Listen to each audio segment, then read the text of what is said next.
Okay, let's unpack this. Imagine finding yourself with just a single piece of source material, right? In this case, it's a transcript from an English-speaking test. And realizing it's this kind of hidden window into, well, fascinating aspects of everyday life. Everything from how we relate to our phones to our ideas about where we actually live. Yeah, what's fascinating here is just how much insight you can pull from, one person's answers to some pretty common questions. It really is like a mini deep dive into these universal experiences, just seen through one specific lens. Exactly. So our mission today is to take this transcript where, one person shared their views on things like mobile phone habits, watching movies, being outdoors, politeness in housing, and really try to extract the most interesting nuggets. What do these specific answers tell us, really? And we're going to cover that whole range, starting with those phone habits, then moving to how they watch movies and enjoy the outdoors. Right. We'll touch on their views on politeness and then spend a good chunk of time on housing. That section is particularly rich, isn't it? It really is. Covers everything from visiting a specific house to contrasting city and countryside living, apartments versus houses. And even thoughts on buying versus renting and living with parents. Lots to chew on there. So get ready to compare these perspectives to your own experiences as we go through. It's always a great way to see where you might align or, differ. Definitely. Okay, let's dive in. First up, mobile phone habits. The source describes their phone use as, daily, constant. They even use the word addicted, checking it first thing in the morning and last thing at night. That sounds incredibly common, doesn't it? Oh, it really does. It paints that picture of the phone being totally integrated into the kind of bookends of their day. And when asked about apps, the first ones that came to mind were described as very basic apps. Things like Instagram, InstaShop, which they pointed out is a food delivery service, Amazon, and Google Maps. So what's interesting there is the mix, right? Social media, shopping and services, and navigation. It really highlights how these devices serve multiple core daily functions, like right out of the gate. Exactly. Basic needs covered. But here's where it gets really interesting, I think. The source was asked directly if using phones on public transport is considered a nuisance. Ah, right. And their answer was pretty clear-cut, wasn't it? A definitive, unequivocal no. They basically said it's completely normal now. A definitive no. Yeah. That's quite a strong stance. They seem to view it simply as a way to stay engaged, just like reading a book or listening to music. It's not really perceived as disruptive. Yeah. It suggests a real comfort level with that kind of personal screen time in public, something that maybe wasn't the norm, say, 10, 15 years ago. Yeah, absolutely.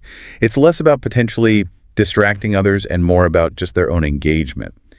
What does that specific perspective tell you about how we view private devices in public now? Seems like it's just a normalized personal activity within a shared space for them. Yeah, I think that's right. It's just part of the furniture now. What stands out to you about that specific view? Does it match how you see people using phones on, say, the bus or the train? It's a good question. Okay, moving from personal devices to more shared experiences. Let's look at movie preferences. The source indicates they don't go to the cinema, not very often. Mentioned the last visit was 2 months ago to watch Barbie. Right, so 2 months for a big blockbuster like Barbie. It isn't never, obviously, but it does position cinema visits as more of an occasional event, doesn't it, rather than a regular weekly habit for them. Exactly. And they mentioned ticket costs are quite cheap where they are, maybe $10 for a movie, though prices go up if you select your seat.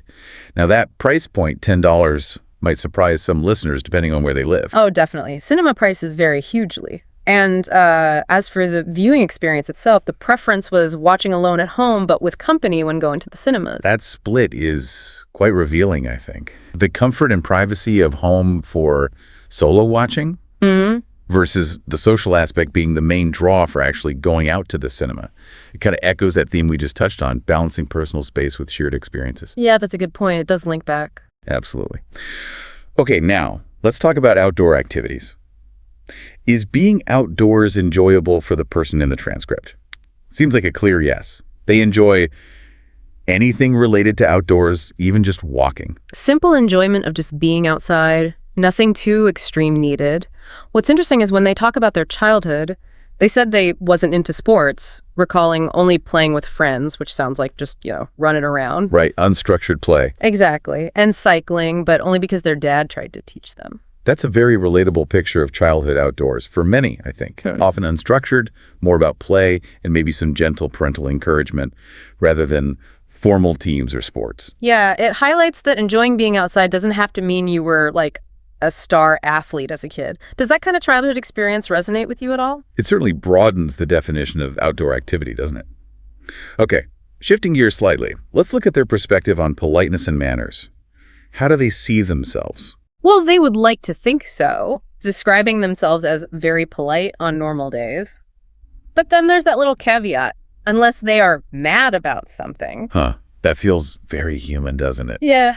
Acknowledging that, yeah, strong emotions can sometimes override our usual behavior. Totally relatable. Yeah. And when asked who taught them politeness, the source puts it down to the way you grow up. Yeah. Values from family, watching how parents interact with each other and with the child, and then just noticing, learning, and adapting those behaviors. So it's framed very much as a learned thing, absorbed through observation and your environment.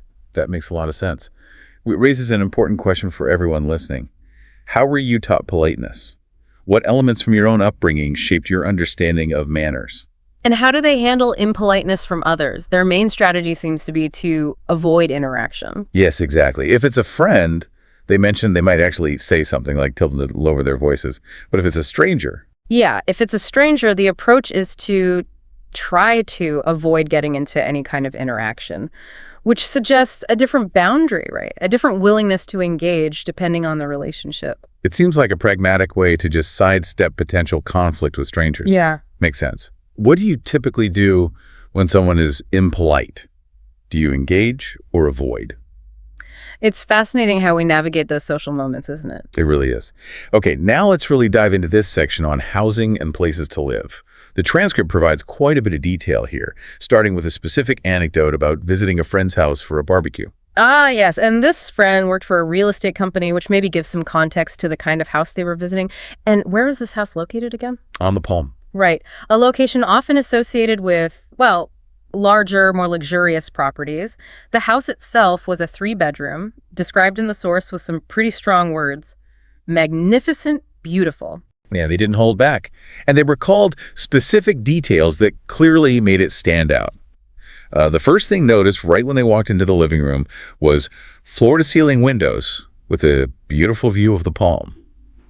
Bedrooms are upstairs. And the master bedroom obviously made a big impression. It featured a walk-in closet, a balcony, again, with that palm view, and a bathroom with a jacuzzi that was called outstanding. Wow. And then enjoying a barbecue in the backyard just sort of completed the picture of this ideal home life, maybe. Sounds like it. Those details, the amazing view, all the light from the windows, the walk-in closet, the jacuzzi, they paint this really vivid picture of what perceived luxury and desirable features look like for this individual. Definitely. The overall impression they gave was that it was a good place for somebody who wanted to raise kids. It had that beautiful view. Crucially, it was a place the speaker could see myself living in someday. It was aspirational. Mm-hmm. So thinking about that description, what specific features of that house sound most appealing to you listening?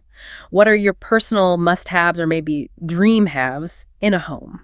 It's interesting how specific details can really capture the imagination. Now, connecting this specific visit to the bigger picture, what types of homes did the source say are most popular in their country? Well, they mentioned growing up in the countryside where mansions or villas were popular. And the reason given was because families tend to live together, multi-generational living, perhaps. Right. But then there's a contrast drawn with the bigger cities. In cities, apartments are more common and families tend to be more separated. Everybody has their own apartment. Yeah, and they explicitly contrasted this with the tradition from where they're from, saying, we like to stay together. It really highlights a significant shift, doesn't it? In living arrangements, maybe family dynamics too, as people move to urban centers. It shows how geography and urbanization can directly impact how families live together or separately. Okay, so when it comes to the choice between a house and an apartment, what were the advantages of a house, according to this source? Apartments were seen pretty negatively, actually, described as very congested, lacking a backyard or a private place to just relax and be by yourself. And also it being very hard to have a pet in an apartment. Houses, on the other hand, were associated with having a backyard, maybe a terrace, space to walk outside. And easier for pet ownership. So given the choice, the preference was clearly a house. The value seems heavily placed on space, privacy, and that direct access to the outdoors. That desire for personal space, and interestingly, the ease of having pets, that seems to be a strong driver in their preference. Which leads us to another big question, one people debate everywhere. Is it better to buy a property or rent? And the personal opinion from this source, based on their own experience of buying, was a very firm, yes, it's better to buy. Yeah, really clear on that. They see buying as investing somewhere and directly compared it to renting, which was viewed as just giving the money to the landlords. They framed it very much in terms of financial return, didn't they? Monthly payments on a mortgage or loan eventually lead to owning the property, maybe after 5 or 10 years, they said, whereas renting was explicitly called just wasting money. It's a perspective deeply rooted in that idea of property as a tangible asset, an investment vehicle, perhaps really driven by their own positive personal experience with buying. It makes you wonder, what are the common arguments for buying versus renting where you are? Do they mostly match this perspective, or are other factors like, say, flexibility, maintenance costs, or the huge initial down payment weighted differently? It's always interesting to hear such a clear articulation of that investment mindset towards housing. Okay, finally, the transcript touches on a really personal and often culturally influenced topic. Is there a right age for people to stop living with their parents? And the source believes pretty strongly that there's no right age. They emphasize it depends on factors like culture and upbringing. Right. They shared their own personal example, living alone, because they value my space and I enjoy my freedom. And contrasted this directly with their brother, who lives with their parents, and, in their words, takes care of my parents. So the conclusion isn't about a specific number, is it? It's about individual needs, cultural context, family responsibilities. It's no right or wrong answer, depending on you at the end of the day. It really highlights the diverse reasons people might choose to live with or separate from their parents, reasons that go way beyond just hitting a certain age. How do cultural norms about living with parents differ around the world from what you know? And what are your own thoughts on this? It's such a complex decision, influenced by so many personal and societal factors. It truly is. No single universal answer to that one. So what does this all mean? We've taken a seemingly simple English-speaking test transcript, and just by digging into the specific answers, we've managed to extract this, well, wealth of perspectives on topics that really affect us all. Yeah, our relationship with technology, how we find entertainment and enjoyment, our approach to social norms like politeness, and these deeply personal ideas about family, independence, and the actual spaces we inhabit. It's just fascinating how much insight into, cultural norms, personal values, and different ways of navigating the world can be revealed just by listening closely to how one person talks about these common experiences. This deep dive really shows that even in the most ordinary seeming sources, like a conversation transcript, there are these hidden layers of meaning and perspective just waiting to be uncovered if you take the time. Absolutely. Which leads to a final, maybe provocative thought for you. Given how much we learned from this one conversation, what other everyday sources, maybe a casual chat you overhear, a social media thread, even just random snippets of conversation might contain surprising insights about the world around us if we just took the time to really listen and, well, unpack them?